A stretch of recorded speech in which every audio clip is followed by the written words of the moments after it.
How do you guys like our last snowstorm idea? It's the last one, right? No, it's gotta be. Thank you for coming out and braving it and spending time with us this morning. Today we're going to be doing a new worksheet. I was looking at it, I believe we went through the whole one last time.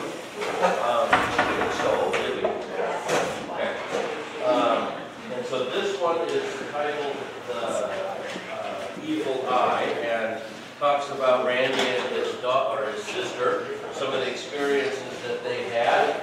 And then there's actually some pages on the back. This chapter is a little bit bigger than the previous ones, as it examines the process that he went through as he went and cared for Randy personally. So we'll talk a little bit about that. And but before we get started, let's go ahead and open up with prayer. Lord, we thank you for today and for this gift of being able to be here, to rest in the security and the safety of your word and your spirit as you come to us as we gather. We ask you to lead and guide us. As always, we pray through your word and through this study that your truth and your glory be seen and known by all of us and experienced. And that we be refreshed and encouraged in the face of us discussing this battle and the struggle that we find ourselves in. And we ask this, Lord, all in Jesus' name. Amen. All right, let's go ahead and take a look here. So it says, and I'll try to incorporate this, read through the chapter as much as we can. Our availabilities are different throughout the week for reading and stuff. All right, so it says, so many people believe that the power of a certain curse resides within the person who uses it. As Christians, what do we say the source of the power of the curse is, and what is also confessed by even voodoo priests? So, you even see this, in kids shows and movies, things like that. It's Merlin that possesses the power to be able to do certain things. Or it's the individuals that are casting the spells, the villains on the Disney movies and things. Something inside of themselves that they've been able to unlock to manipulate powers and influences in the natural world. But one thing that this book starts the chapter out with is something that, let's see, we're on chapter 9, right there. It talks about the actual source of these things. So the story is that after reading the book, I think actually it's after a radio interview that the author had, that Randy's sister goes and contacts the author and asks if he can help and tells the story. So this is an individual, Randy, grew up in the church, actually is the church organist, and plays for the church, but that was a few years back. Recently he hasn't been to church for a couple years because of some of the situation that he's in and what he's been experiencing. Randy, unbeknownst to a lot of people, started dabbling in witchcraft of all things, and started doing something called the evil eye, which is a curse from certain pagan religions and witchcraft that means that if you stare at somebody with evil intent, you can actually somehow impact their life. I think we have the cliche saying, or kind of the expression in our communities, or maybe we've heard growing up, you're giving me an evil eye. And that's where that comes from. It's an actual curse from different religions and practices where you can actually manipulate somebody's life or bring misfortune on them by staring at them intently with evil desires. And there's variations of this throughout a lot of different cultures. So this is something that he was doing, and something he was doing with people in the community. He was trying to get them to be cursed, and what that did is that opened up a window for him to be exposed to demonic affliction. So the author, what he does is he takes us through this discussion with Randy, and he talks about how even though pop culture and everything, movies, books, these things talk about how individuals are exercising magic, quote unquote, its power from within them. But Christianity and voodoo discusses that those powers are not from the individual. They're from the spirits that, from voodoo perspective, that are coerced or manipulated or pleased in a way to be able to exercise this affliction. And from a Christian perspective, what is it? What is bringing about these negative consequences or negative experiences? It's demons, right? So what he's doing is he's, the culture might say, oh, well, he must have special powers because he can manipulate something. Voodoo priests and voodoo practitioners would say, no, those are spirits that are negatively impacting that person, a negative consequence. And us as Christians would say, well, yeah, but not just any spirits, but the demonic, right? That we're talking about fallen angels, Satan's sword, that are being used to bring about affliction in a person's life. And so he started dabbling in this lifestyle where he was coming and actively pursuing relationships with the demonic to bring about harm in other people's lives. So you can imagine that as the days and months roll by, there's not a very negative outcome or a very positive outcome. Right?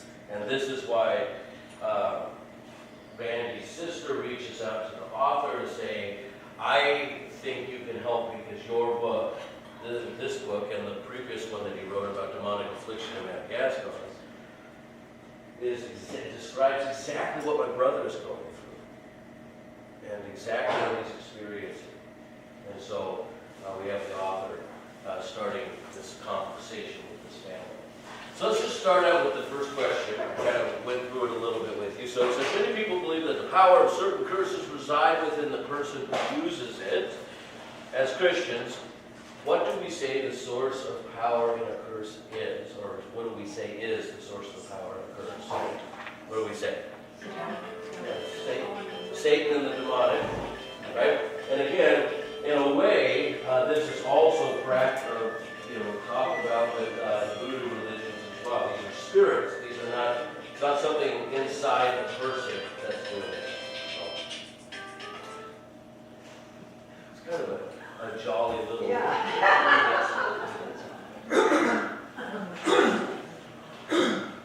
All right, so the next question says, why does the author say that leaving such cases in the hands of medicine alone is a failure to perform one pastoral's duties? So I'll continue to read through this. So what he describes is for the last couple years, where the individual is experiencing all of these things that oftentimes can be explained away as schizophrenia, anxiety, depression, those types of things. Randy and his family, they took him to some of these medical facilities, and he was diagnosed with certain things, even given some antipsychotic drugs to be able to help with his schizophrenia and things like that. But he doesn't stop there. He talks about how important that is. He talks about how important the medical field is. He talks about how important it is to seek professionals in that community and in that profession, to be able to utilize the medications when needed. But he talks specifically about the pastor. Talks about Randy's pastor. And he discusses how he had a conversation with the pastor, and the pastor said, well, I went and visited him a couple of times, but there's really nothing that I can do to help him. And Randy talks about a pastor that he had even before the current pastor that had just recently arrived. He said that pastor actually laughed at him because he was telling him the things that he was experiencing, and the pastor just kind of wrote him off as being insane, quote unquote, right? And so you had, again, a situation, what we've experienced before previous chapters, where individuals are going to the church for help, but oftentimes not receiving maybe what they need. And I think a lot of this has to do with just unawareness and a lack of understanding and things like that, and maybe a lack of experience as well, who knows. But anyways, in this question, it says, why is stopping there?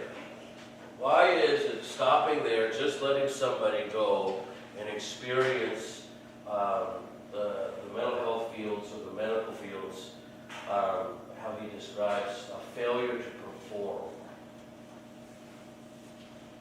Yeah. Well, there's a spiritual aspect, but there's also the thing that if the pastor is not acquainted, educated about this, you could do more harm than good. Absolutely, yeah. So then you need to refer to the proper channel. I think it's that whole of the person. Yep, and I think that, and that's one of the things, you know, we refer to that as staying in your lane, right?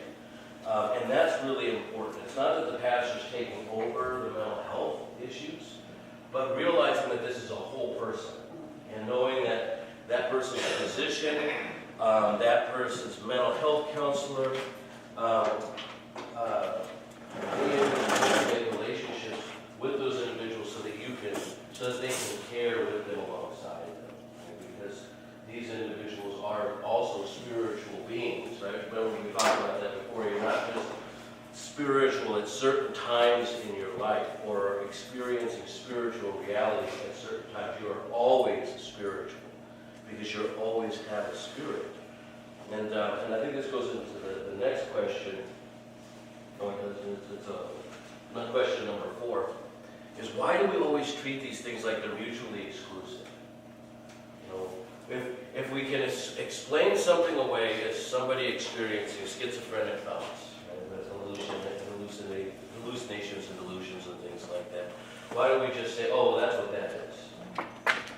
Why do we always treat them like they're mutually exclusive instead of saying, okay, well, this person is experiencing manic depression, but also is experiencing spiritual harm? So how do you tell the difference of Yeah, that's except because, I mean, if somebody's schizophrenic, yeah, we do and then talk to the pastor. yeah, absolutely. And it's, you know, and it goes to this pastoral question, you know, this one thing, you know, we used to, in Port Angeles, for whatever reason, very high population of semi-functional schizophrenic people. And so oftentimes we have people coming in and sitting down and sharing with me their stories. And the thing about individuals with schizophrenia and bipolar disorder with, you know, with a lot of delusions and things like that, that is their reality, and they're terrified. So you can imagine if an individual is experiencing these hallucinations, these whether they're auditory or they can actually see them, things that they're hearing and experiencing. You know, being able to use the medical field to be able to lessen that debilitating condition, maybe even diminish some of those hallucinations, but realizing that their spirit is still being tormented by those hallucinations. And for a pastor to be able to speak to this person, especially like we get at the end of the chapter. Like, you know, Randy is described as someone that might be experiencing schizophrenic tendencies because he's hearing things, voices telling him about all the things that he's done in his past, auditory hallucinations, telling him that somebody's going to find out about all these things you did as you were practicing witchcraft and when you were supposed to be a good Christian, serving the church, and all these things. And what does a pastor do? The pastor doesn't argue with Randy. He doesn't say, oh, well, stop taking your medication because that's from the devil, right? Or he doesn't say, oh, well, stop going to your counselor because that won't help you. He simply moves to with what the pastor's equipped with, and that's confession and absolution. Because, and that's where you have that pastoral care. You know, I've had individuals come up to me and said, so this is what these voices that are telling me that I didn't do them. And being able to help them through that, you know, maybe they know me better than I know myself, you know. It's a very, very troubling condition.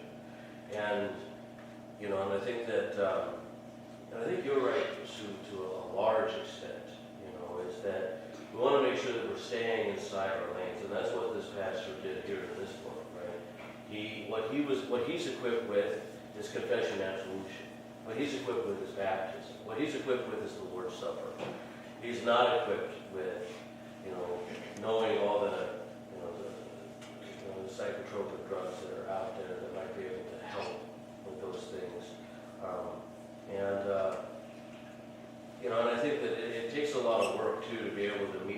counselors as a pastor to be able to erect relationships where they're trustworthy and they know. Because there are a lot of pastors out there that either think that, you know, mental health is all just nonsense, like Tom Cruise, you know, or pastors that think it,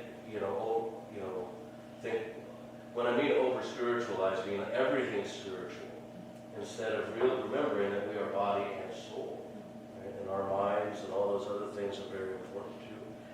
You know, and I like, you know, when Paul talks about, I don't know if it's the first or second Corinthians, where he talks about he gave some to be teachers, evangelists, and apostles, and those types of things. I just like to always add on to that some mental health counselors and doctors and physicians and things like that. I mean, this is all part of the body that cares for itself. And so these are really important things. I think the most important thing that I always try to remember is to not always treat everything like they're mutually exclusive. If somebody's experiencing depression, understand that that's a spiritual struggle too. Now, dealing with those spiritual issues isn't going to cure the person from depression, but it's going to give you the ability to walk beside them in their journey as they experience the depression, the schizophrenia, the anxiety, and for you to be able to apply what's needed for that at the moment. Does that kind of make sense? You know?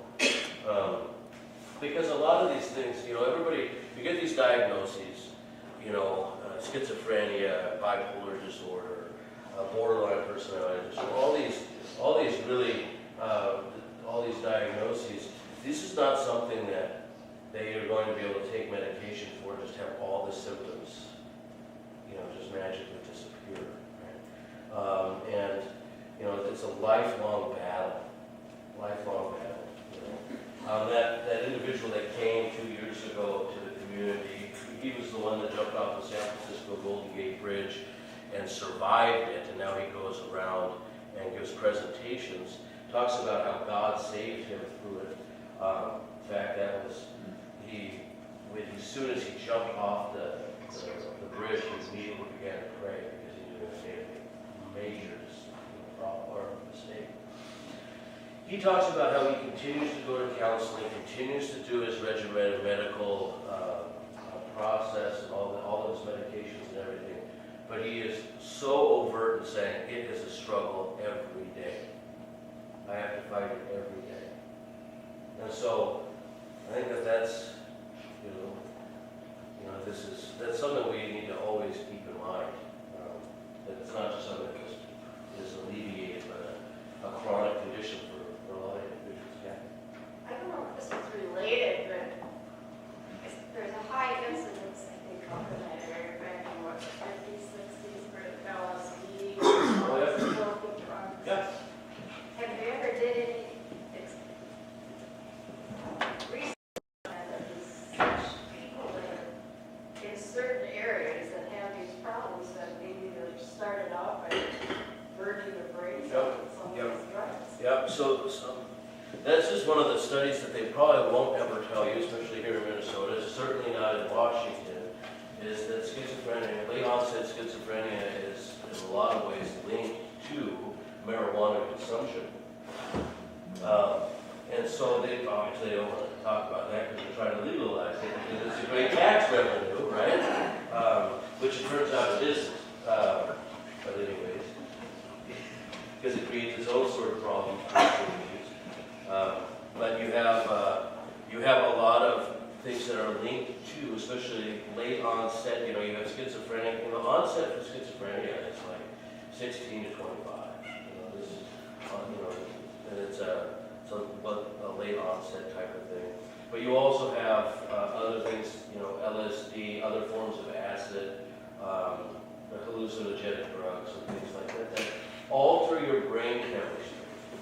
One of the hard things now is that back in the, like you were talking about the 60s, 70s, those types of things, the drugs that are coming out now, they're unbelievable compared to the drugs that were out during Woodstock and those types of things. Like the drugs that are come out now, it's not use them once or twice or 5 times and become addicted. It's once, and you are chemically dependent on these types of things. I mean, if you study the drug culture, I mean, this goes right into what we're talking about here with this afraid, demonic affliction, and depression.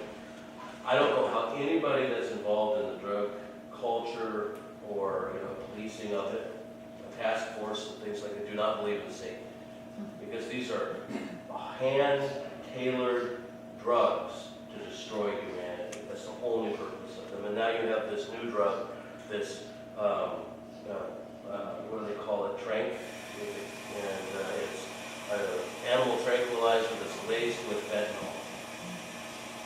And so, this is the drug that now is of choice in our homeless populations and things like that around the country. And obviously the overdose rate and death for this drug is climbing by thousands of a percent a year. Because, and these individuals, and here's something that I heard just this last week.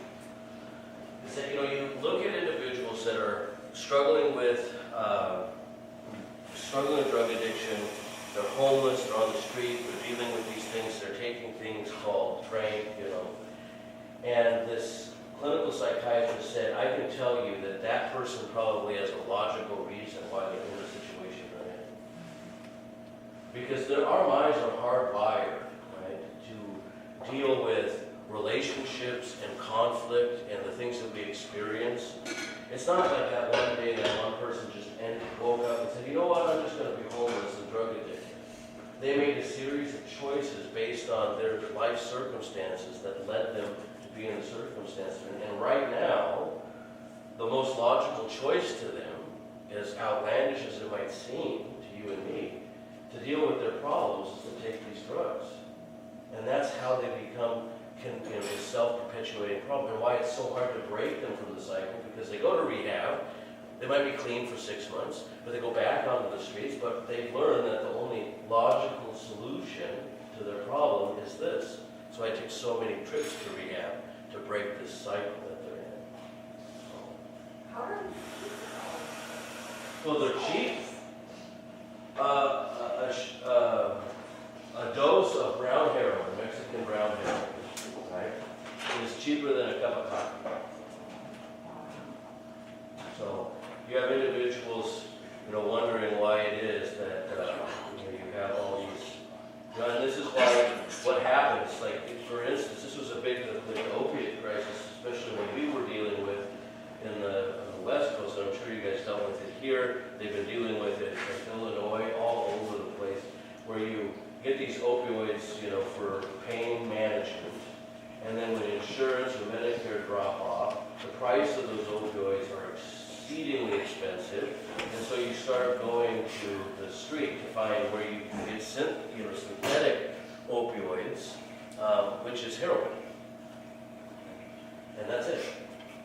And then you start taking heroin, and that's how you fall into that trap. It's and again, that sounds like a logical thing, right? If you can't afford it, but you need it, you've got to figure out how to get it. And this is one of the important things as you and I, and what you talk about with Randy and things like that. And actually, for today, we're back with the woman at the well, where Jesus is meeting people where they're at and helping them see who Christ is and what the truth is, and leading and guiding them out of that process. Because they've convinced themselves this is what makes sense. What do you think about that? It is terrible.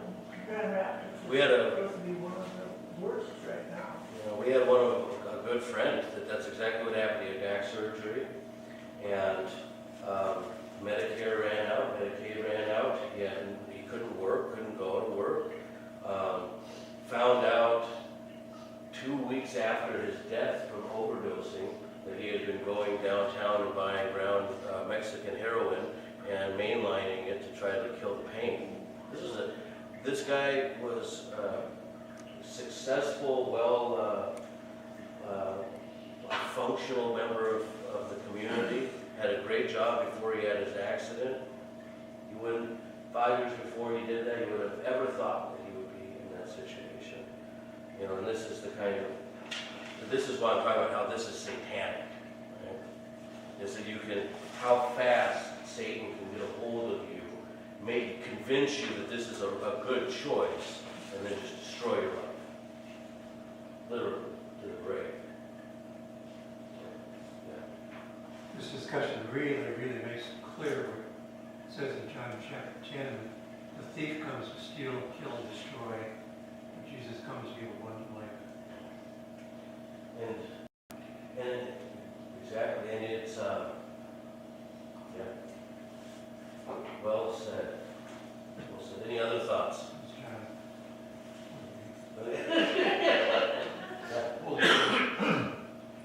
I just think so much of this comes as an escapism too. Yeah.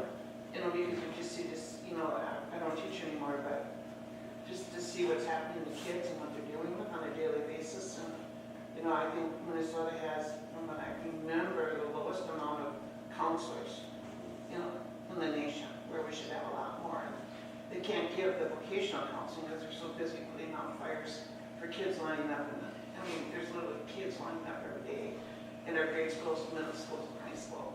Yeah. And so then they start doing this drug thing, and it doesn't help when you have some of your so-called music icons that are younger, that play music I want to listen to commit suicide on overdose. You know, there's so much of that that's publicized now. And it's hard too, because like there's so much need at the tip of the spear for being able to get into kids' lives now. Yeah. But there's also this huge push of being able to say, you know, what's better, putting out fires or focusing on prevention?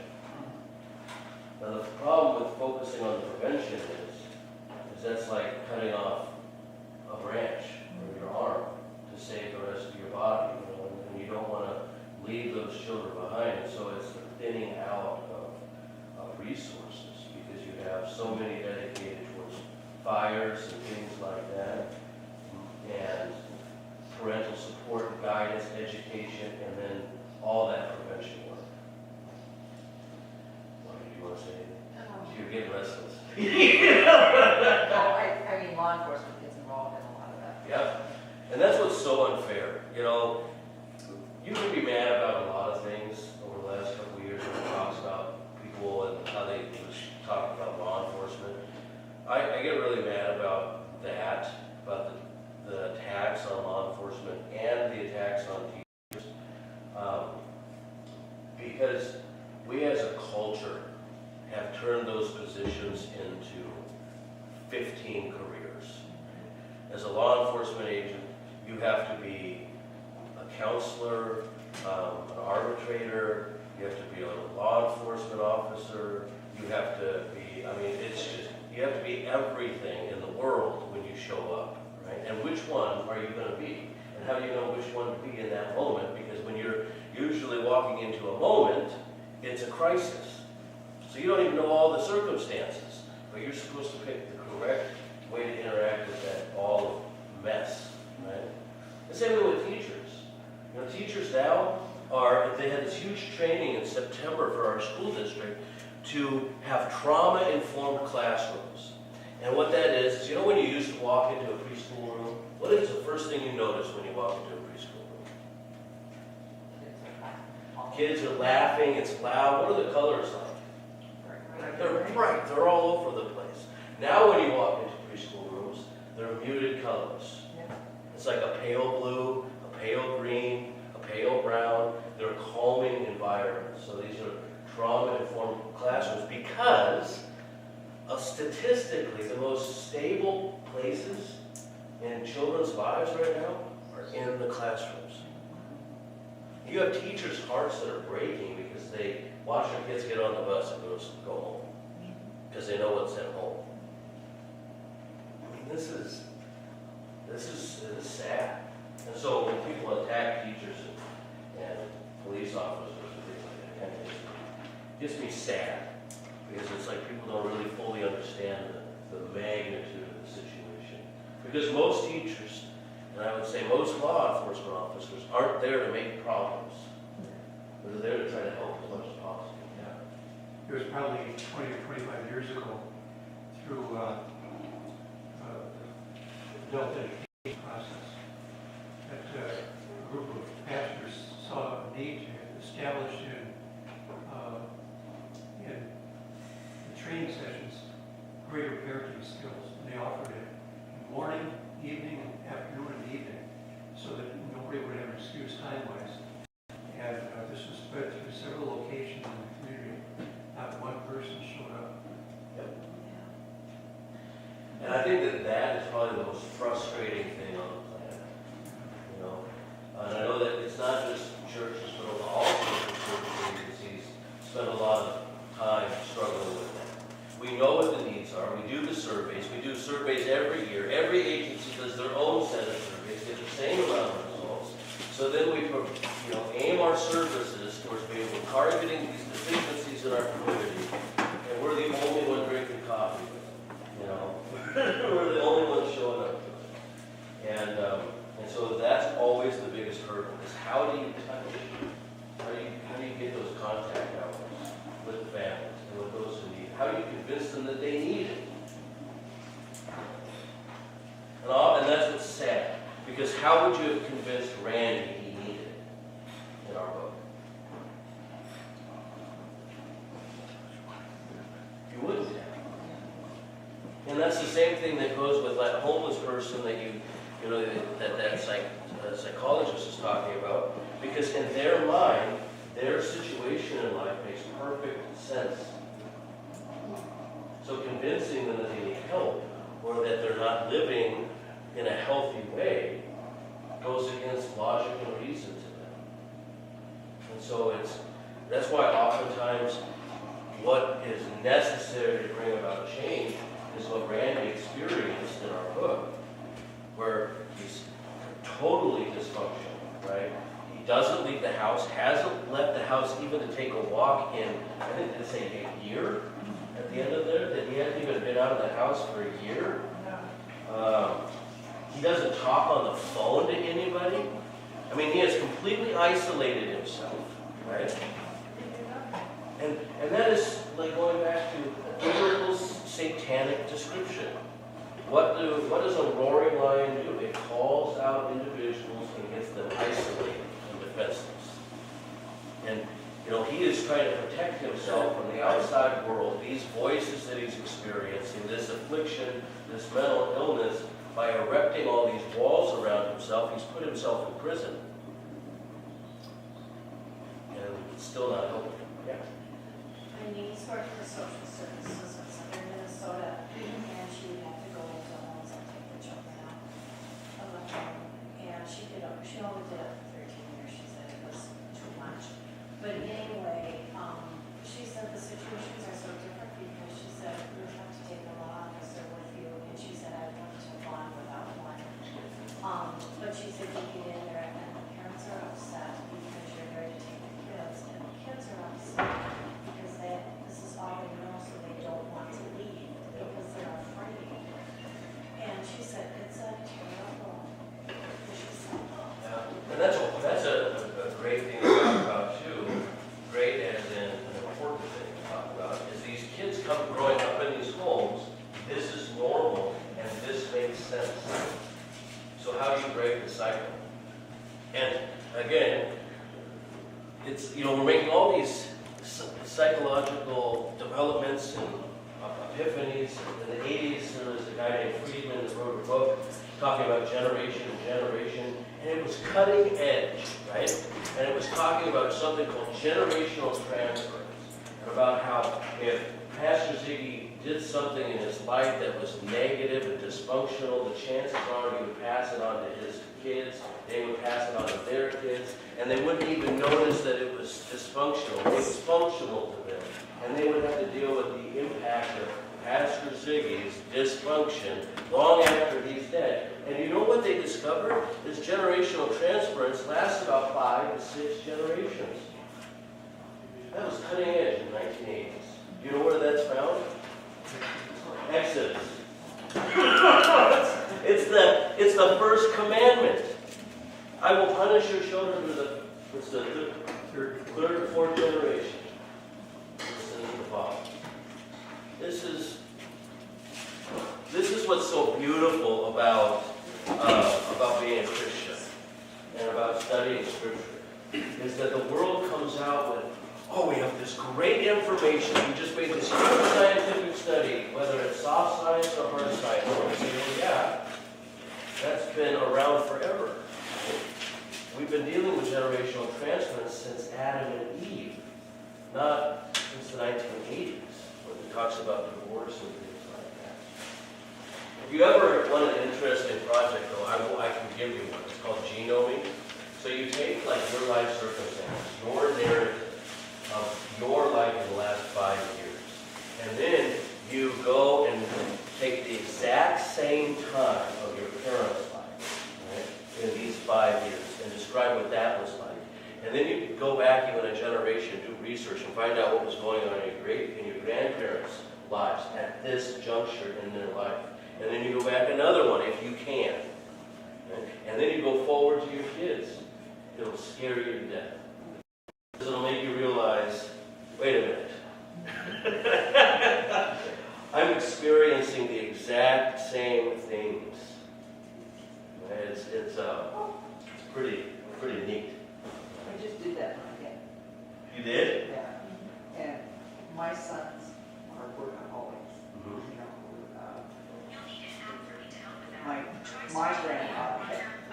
my grandfather was a blacksmith who worked 6 days a week, 15 hours a day.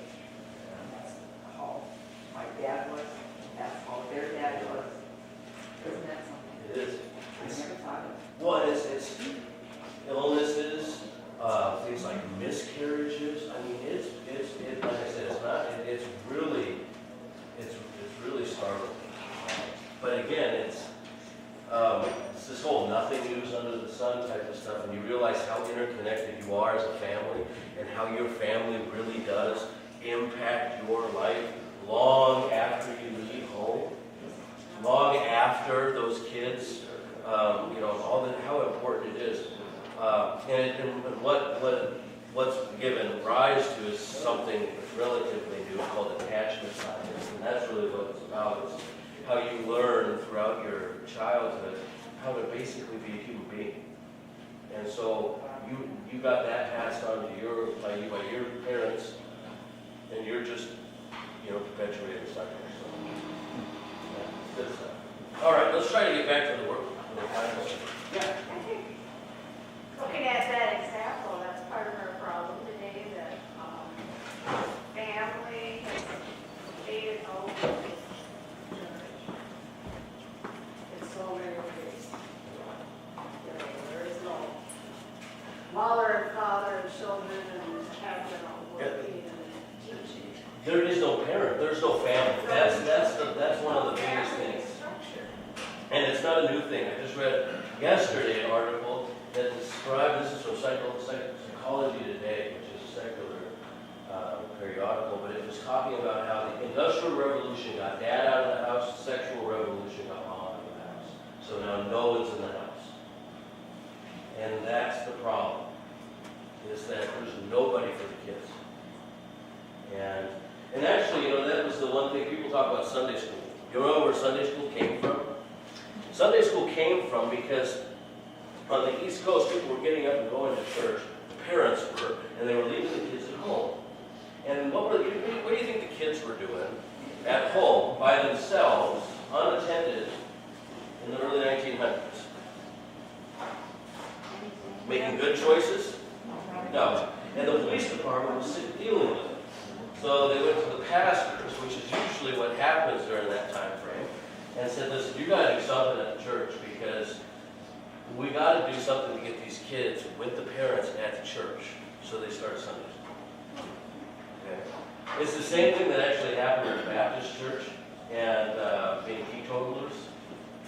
Because back down in the South specifically, husbands would be on Friday night stopping off. Where do you think they were stopping off on their way home? The bar. And spending about 70% of the paycheck. and then coming home with it. Well, how long do you think that lasted with the wives? Not very long, right? And so the wives would go to the church, talk to the pastor, say, hey, you need to come up with something to get my husband to stop going to the bar, to stop drinking all of our food away. And so they started preaching against drinking. And that I the rise of teetotalism. And while even after prohibition, you can't drink. And that's why, you guys, little ladies, if you ever go fishing with a Baptist, take 2 of them. If you take 1, it'll drink all your beer. I was thinking, when you do that generationally, it's not just, mom or dad, we're, but, going from 50s, more like 60s. I remember getting together with aunts and uncles and grandmas and grandpas all lived in the same town. And that was a big thing. And then my generation, I started seeing one has moved to Washington, D.C., one moves to Virginia, one moves to Arkansas. We got grandkids we see 3 times a year, which is really sad.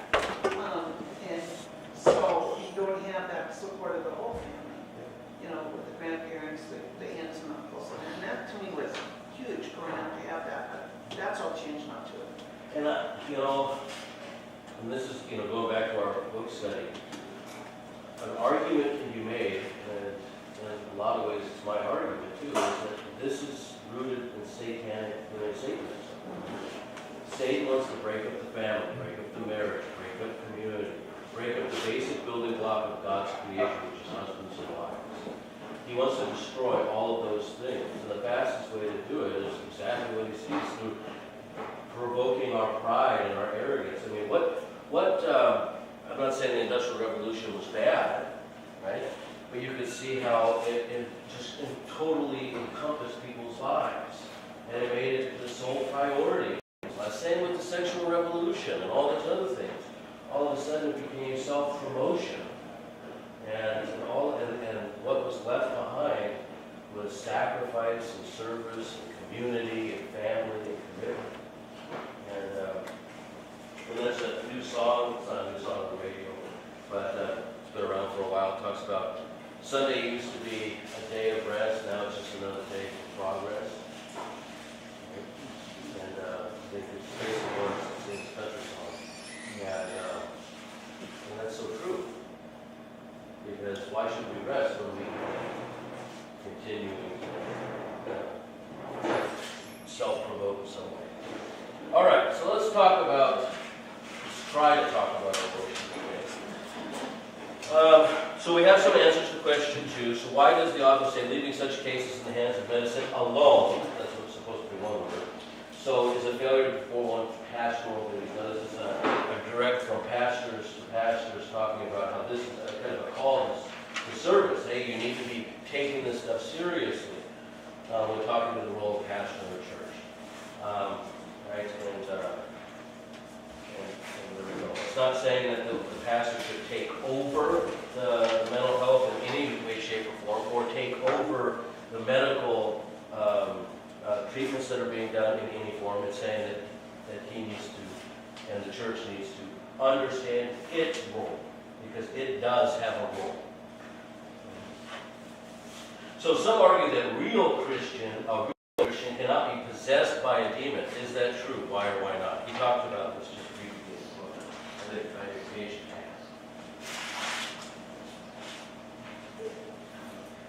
Where do you think that comes from, by the way? The idea, let's make an argument for it. Why could you say a real Christian could not be possessed or oppressed by a demon? Where do you think that would come from? Well, I think you could make the argument that because the Christian has the Holy Spirit, then a demon would not go be able to. That's the argument, exactly, right? So where good and evil can't coexist together, right? The demonic and the Holy Spirit can't be occupying the same space. And so the argument is, if you as a Christian are filled with the indwelling of God, then you do not have the susceptibility to be oppressed or possessed. What's the problem with that? Follow me.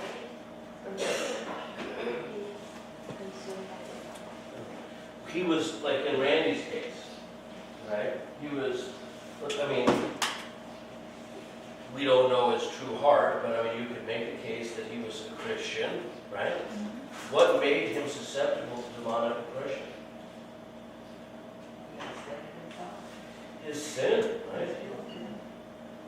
His sin and his walking away, right? And his teasing these demonic forces and opening himself up to oppression. Remember, we talked about this last time.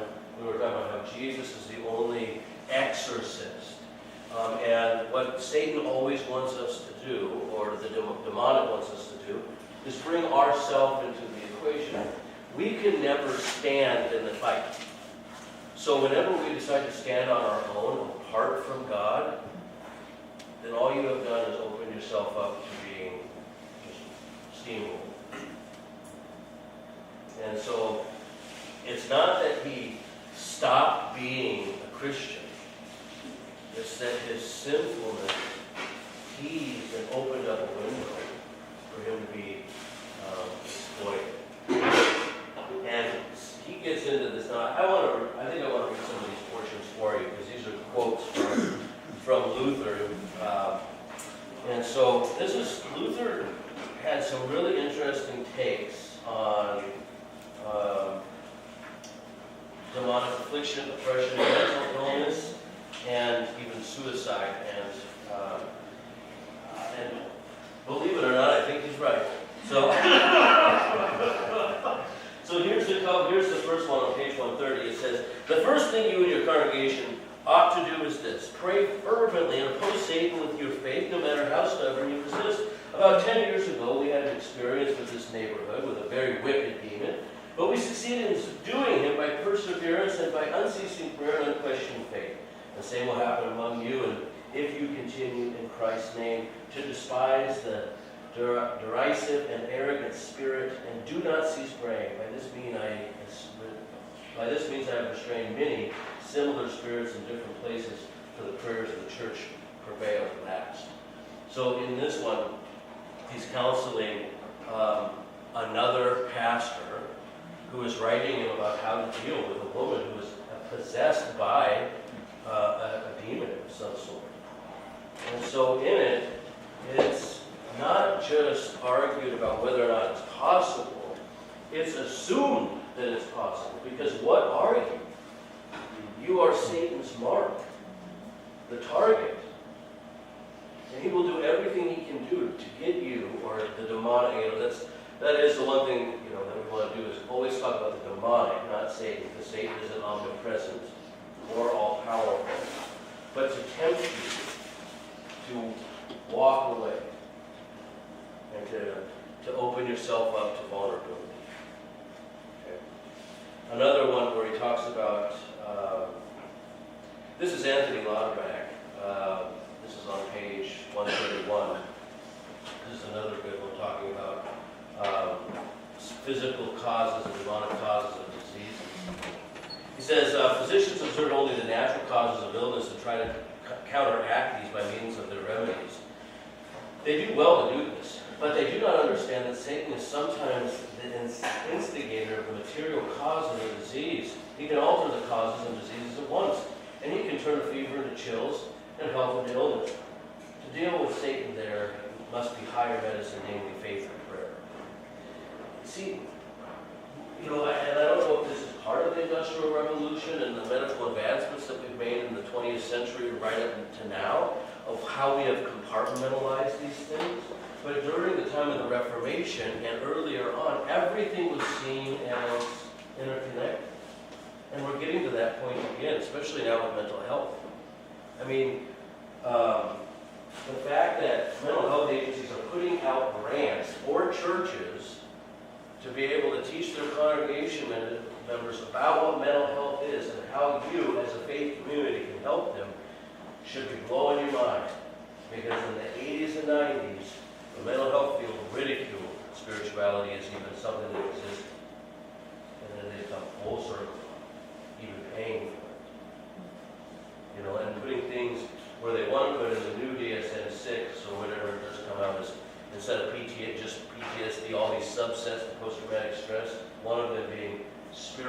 trauma.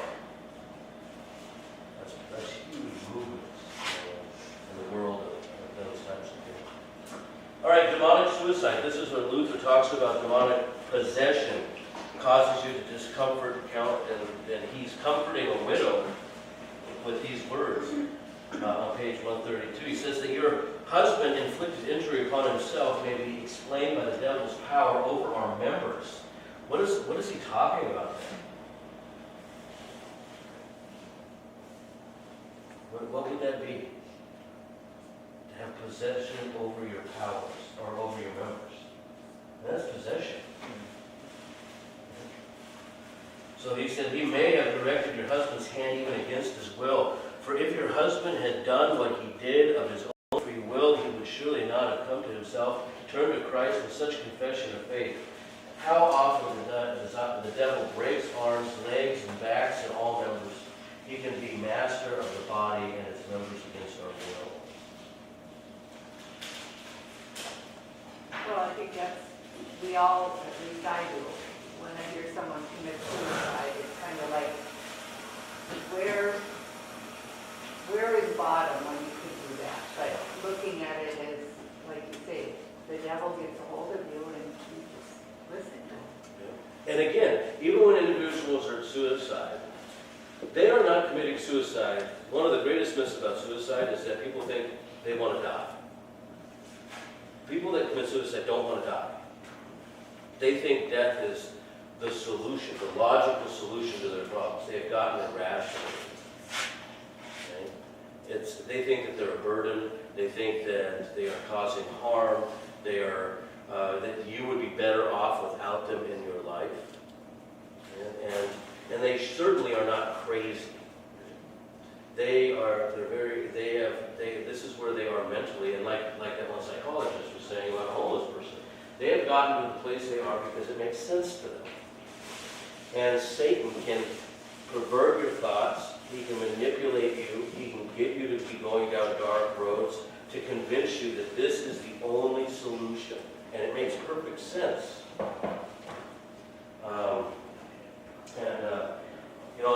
For years and years, the church talked about suicide as if it's the only unforgivable sin, right? It's the ultimate act of disbelief. And there are those situations where people do kill themselves as an act of disobedience against God. This is not, most of the times, that's not it. When you read suicide notes, it's not, I hate my body, I hate God, I'm going to destroy my body to stick my thumb in God's eyes. And that's not usually what the suicide notes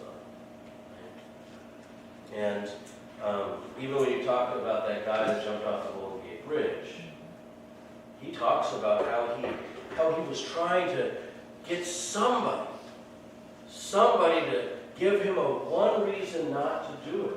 Because he had convinced himself this was the only logical solution to his problem. And so he was praying the entire time, taking the bus from his apartment to the Golden Gate Bridge, praying that somebody on the bus would say something to him, even hi. He was even making deals with himself. If somebody says hi to me or asks me how my day is going on my way to the Golden Gate Bridge, I'm not going to do it. Not a single person even said hello to him, looked at him, even got to the point, I believe it's him, got to the point of saying, if somebody smiles at me. We're hardwired for community. We're built for this, created like this. And when that community is severed and you experience that kind of stuff, you see just how easy it is for Satan to start preying on this individual. Right? And all of a sudden he's despairing to the point when he climbs over the rail at the Golden Gate Bridge and jumps off. And immediately repents. And that's the other thing is, people who have survived suicidal attempts, there is a huge population of them that regret it. They wish they would have done those types of things, not because of the physical harm they're now dealing with, but immediate. And that's why oftentimes, now we can get into the science about this type of stuff, about why women survive suicide more than men do. because men don't want to be talked out of it. So men will usually pick a means of suicide that is beyond, and way above and beyond what's necessary. And women tend to not do that. So, Brad, you have a question?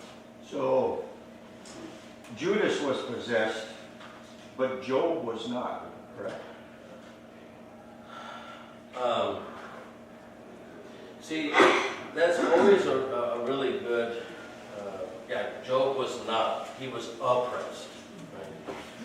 Now, the question oftentimes people want to know, because if we go down this, is, so does that mean Judas isn't to blame for him committing his suicide because he was taken over by demons? I know it sounds like a cop-out, but that's not our job to figure that part out. I do believe Jesus' words when he says, this man will wish he was never born.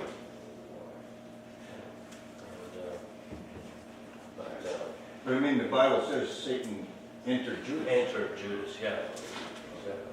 Yeah. But, so there we go. Any thoughts or questions about that?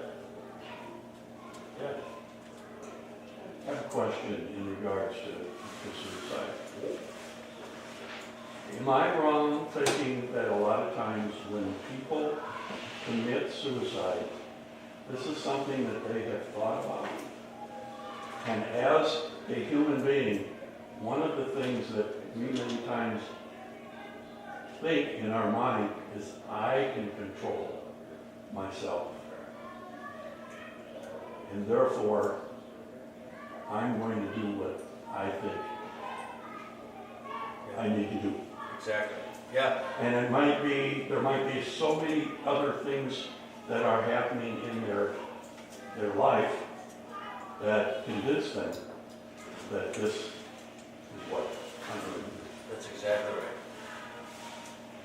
The vast majority, I would say, I don't even know what the percentage is, but it is not very high, not even 10%, probably not even 5% of suicides are spontaneous. They're thought out, they're planned, people have struggled with them for months, years even, thought about it multiple times, have gotten to the point of even executing it and then not, right? It's very thought out, very methodical. And the other thing is these people aren't weak. And that should tell you one thing too. Because a lot of times people say, oh, well, he's selfish, he's weak. First of all, are they selfish? No, because they're doing it because they think it helps you. I mean, that's what's weird, like you talk about their mind. They think they've solved your problems. And they've convinced themselves that they are your problems. And that's why it's taken months and years for them to get to this point where they are your problem. They need to take care of your problem for you. And then, the weak thing, they are not weak. When there is an explosion, what's your first tendency? Huh? Yeah. What did you say? What do you do? When you hear an explosion, what do you do? Flinch. You flinch, you duck, right? If you heard gunshots right now, what would you do? Hit the floor, right? Why do you do that? Self-preservation. Self-protection and preservation. It's one of the strong, it can override every other thought process in your brain, right? When that hippocampus is activated in your brain, it's just on, and you're running, right? That's why the military always tells you can run a lot faster scared than mad. But, so that takes over. What has a suicidal person been able to do? They have been able to override the strongest impulse in the human body. So they are not weak in any way, shape, or form. And that's why we need to kind of bust down these myths. That they're not crazy, they're not selfish, they're not weak.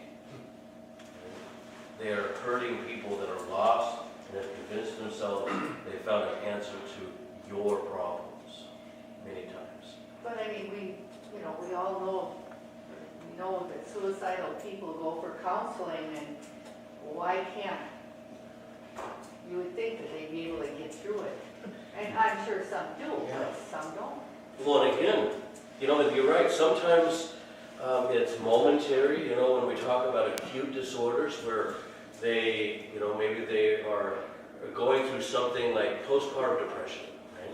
Something that you'd be able to make, you know, if they went to clinical, like a clinical setting, they might be able to have some temporary interventions to be able to get them over the hump and get them through this and deal with some of these things. But then there's also chronic conditions where these individuals, like this guy that came 2 years ago, they're going to be dealing with it their whole life. They're dealing with schizophrenia, bipolar disorder, voices in their head that they go to bed with telling them, you better wake up in the morning and kill yourself because everybody in the world hates you. And When you say voices, are you talking about something they actually, yeah, it seems auditory? auditory hallucinations, yeah. And multiple voices. And actually, I was reading another article recently. It was talking about how we all have voices in our head. And we all have a series of personalities in our heads. Schizophrenic people, there's a disconnect because they're disassociated from those voices in your head. And those voices are doing all sorts of destructive things. But I think we all have, I mean, I do. You guys have voices in your head. You probably have been talking to yourself while I've been up here talking, right? Like, when's this guy going to shut up?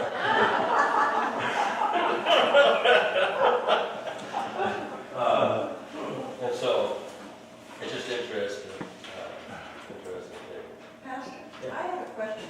Have you ever been associated or know anybody who has done the physician-assisted suicide? Do you know any medical people I'm really troubled by that. Yes, I have never had a personal relationship with somebody who has opted for physician-assisted suicide. I know several nurses and physicians that have been pressured by their licensing agencies to allow this type of stuff, or been requested this stuff by people on hospice or maybe recently diagnosed, maybe stuff like that. And it's, you talk about the Hippocratic Oath, right? And now it's like 9 pages long, when it used to be just a statement, right?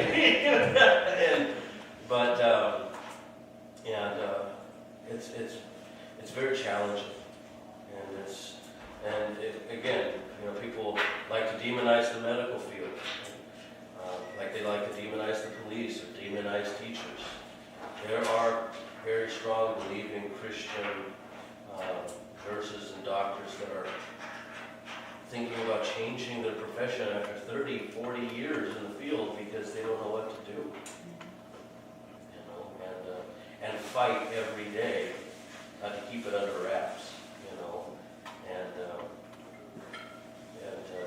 continue to combat that kind of stuff. Especially in Oregon and Washington. Are we no side? Not yet. But Oregon and Washington, you know, being able to drink the hemlock, it was that, you know, they put the lethal dose. And a lot of times, I know when they first, before they even were starting to do this, now this might sound like an accusation. People might be watching online and fact check me or whatever, but they used to just hand the person the dosing pin for the morphine. You know, and that was basically it. You know, and let them self-manage, because basically if you just take too much morphine, essentially that's what it is overdosing on synthetic heroin. Which is what morphine is, but a lot of it. On the lines of assisted suicide, on that same line, I think I asked you before, do you know medical doctors that have, what do they like that get critical as far as abortion? Well, see, and that's it too. Christian doctors? Yeah, and being able to, and you're hearing some of these cases, you know, where these doctors are absolutely not, I'm not going to do because especially when you talk about OBGYNs, when you talk about these doctors that are there to care for the mother, but yes, the child too. And the child is the patient.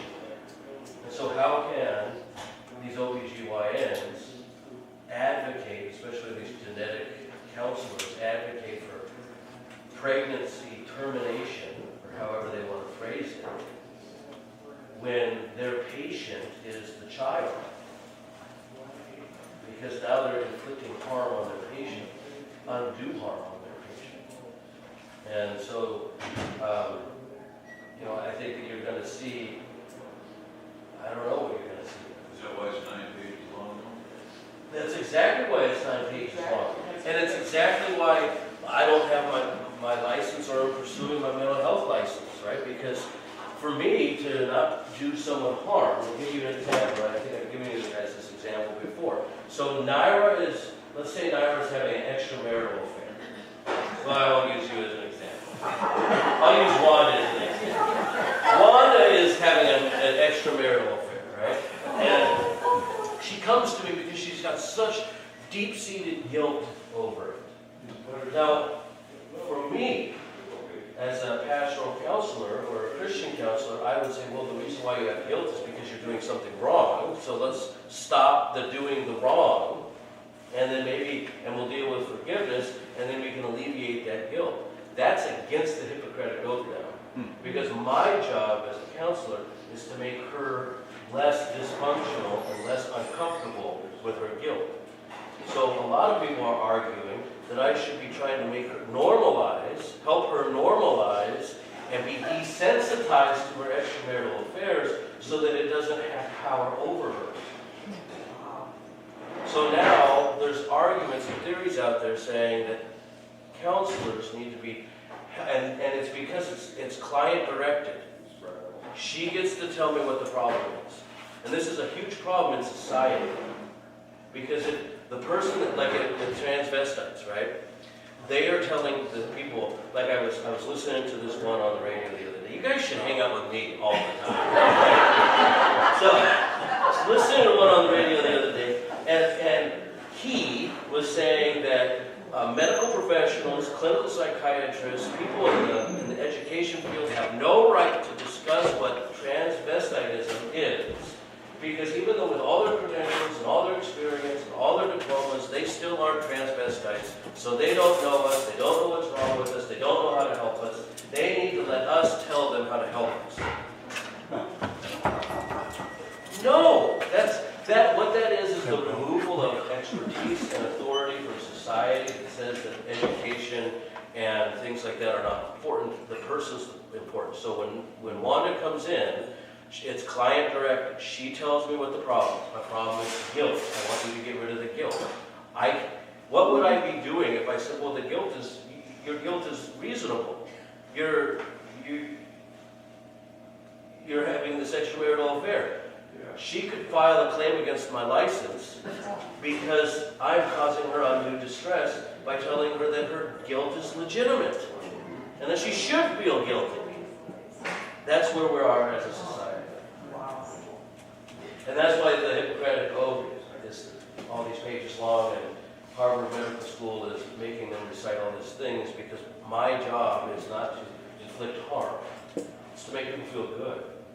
This is why when I'm at a nursing home and a physician comes out of a woman's room that just got diagnosed with terminal cancer, and he just told her that she's probably got about a month, 3 months worth living, and she's crying, and he says, I think I'm going to have to give her some medicine for that, because she's really destroyed. Well, yeah, you just gave her a death sentence, and not just one in a couple years. I mean, it's like, that's it. You better start making less details. Yesterday you were out in the garden. Today you're going to be, yeah. Of course you're going to be upset. Give her some time before you start medicating her so she doesn't feel anything anymore. And and some of anyways, there's a whole lot of reasons why it's wrong. That's where we're at. That's why you have these individuals arguing, like with abortion or euthanasia. So now you can even apply that to euthanasia, right? Is by not providing somebody a lethal dose of morphine or Dilaudid, I am doing them more harm, because I'm extending their suffering. And so I'm actually helping them and treating their pain and suffering. You see, everybody has a reasonable and rational explanation to justify their act. And that's why the problem comes is when that justification comes from inside of us. Whether it's explaining transvestitism or euthanasia or abortion or anything, if it's coming from, the truth coming from inside of us, it's a problem. That's why we always need to have this truth coming from outside, Scripture moving to us and dragging us out of whatever we've convinced our brains of. Most often, like what you were saying, is that we can solve all our problems, right? Even death, suffering, pain. Yeah. Okay. I heard one thing the other day that I wanted to just run by you guys. The accident of birth. How many of you ladies gave birth because it was an accident?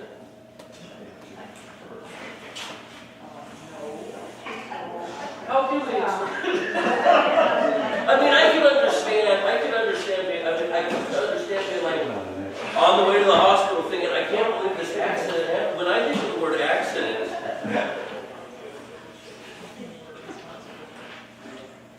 I think there's a little bit more involved in birth and the process of getting there than an accident. It's not like you slipped and fell out on your way to the garage and now you're in the delivery ward. You know? I read that on Facebook, and then my cousin said, an accident? But see, and this is, we were talking about this at the last pastors' conference, is how the world is redefining the English language and reusing terms and applying them in different ways because it's an old adage, right? He who defines the terms controls the argument.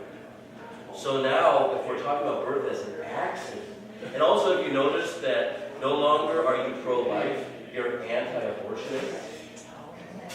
Right? They're twisting language. The world is twisting language. Satan is doing what he's done since the garden. Embellishing, twisting, manipulating words to evoke emotion. And so we're seeing that all too well. So I just wanted to know if it was an accident. I can tell you it's not. It's not. It's not. Been there, Done that. It's not an accident. All right. There's some planning went involved. All right. Well, let's pray. Lord, we thank you for our conversation today and how you continue to evoke such great thoughts and conversations as we come together. And we ask that you continue to use us in this world to not buy into the perversion of words, but to share your life-saving word that cuts through the darkness, that cuts into our heart and soul, that gives life and salvation, that raises up your people. Give us the ability to be your messengers and your servants